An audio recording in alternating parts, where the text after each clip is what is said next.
Doctor Tahirul Qadri का cycle की सवारी से लेकर अरबों पति बनने तक का सफर। ताहिरुल कादरी मौलाना आजम तारिक से जंग में इलेक्शन कैसे हार गए थे? क्या ये सच है कि इलामा ताहिरुल कादरी लोगों को झूठे ख्वाब सुना कर दौलत इकट्ठी करते रहे? लाहौर हाईकोर्ट ने इलामा ताहिरुल कादरी को खराब जहनियत और झूठा क्यों कहा था? 1951 में पंजाब के जिला जंग में पैदा होने वाले ताहिरुल कादरी के वालिद हकीम फरीदुद्दीन एक सफेद पोश और पढ़े लिखे इंसान थे, जिनका शुमार अपने इलाके के मुअज्जिजीन में हुआ करता था। इनके आबाओ अजदाद सियाल खानदान से ताल्लुक रखते थे, जो कि चनियोट रोड पर वाक़या गांव खीवा के नवाब थे। डॉक्टर ताहिरुल कादरी के वालिद बुजुर्गवार मौलाना अब्दुल सत्तार खान नियाजी के मुरीद थे। ये मौलाना नियाजी ही थे कि जिनकी सिफारिश पर ताहिरुल कादरी को पहली नौकरी मिली। ये साल 1974 में मौलाना नियाजी के शहर मियावाली के गवर्नमेंट कॉलेज में पढ़ाने लगे, लेकिन फिर कुछ अरसे के बाद इस्तीफा देकर लाहौर आ गए। डॉक्टर ताहिरुल कादरी पंजाब यूनिवर्सिटी से पीएचडी करने के बाद वहां लेक्चरर लग गए। कम लोग जानते हैं कि इन्होंने एलएलबी भी कर रखा है और एक जमाने में डिस्ट्रिक्ट कोर्ट जंग में वकालत भी करते रहे। डॉक्टर ताहिरुल कादरी अपनी तदरीस के दौरान ही शहर में अपना मुकाम बना चुके थे। यही वजह थी कि शहर की बिजनेस कम्युनिटी हो या दानिश्वरों का तबका, हर जगह इनकी पहचान थी। दूसरी जानी मारूफ सनतकार मियां मोहम्मद शरीफ को डॉक्टर ताहिरुल कादरी जैसे हीरे की तलाश थी। डॉक्टर साहब ने बड़े मियां को पहली मुलाकात में ही अपना गर्विदा कर लिया। बताया जाता है कि मियां साहिबी की सिफारिश पर doctor Tahirul Qadri model town की इत्तफाक मस्जिद में खतीब मुकर्रर हुए, जहां ये नमाज जुमा की इमामत करवाया करते थे।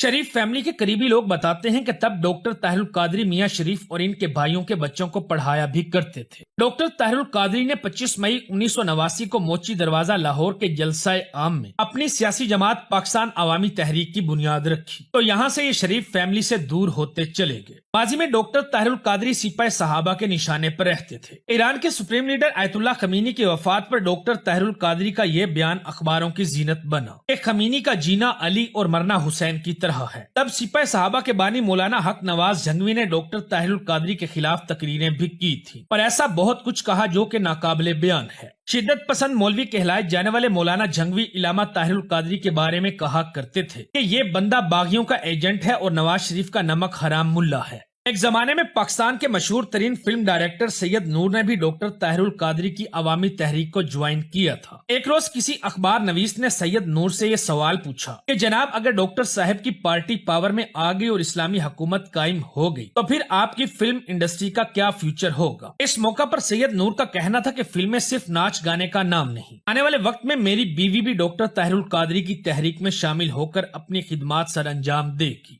90 के जनरल इलेक्शन में डॉक्टर ताहिरुल कादरी ने मुल्क भर से अपने उम्मीदवार खड़े किए। शेखुपुरा और जंग के हलकों के अलावा पाकिस्तान अवामी तहरीक ने इंतहाई मायूस कुन वोट हासिल किया और कोई एक भी नशिस्त इनके हिस्से में ना आ सकी। नाज़रीन, शायद ही दुनिया का कोई मुल्क हो जहां डॉक्टर ताहिरुल कादरी ने विजिट ना किया हो। इन्होंने मजहब, सियासत, हिस्ट्री, इकोनॉमिक्स और दीगर मौज़ूआत पर 1000 से जायद किताबें तहरीर की। मुखालफिन की जानिब से इल्जाम भी लगाया जाता है कि कादरी साहब कोस्ट ट्रैकिंग करवाते हैं और ये पैसे देकर लोगों से किताबें लिखवाते हैं और खुद को इनका मुसन्निफ लिखते हैं।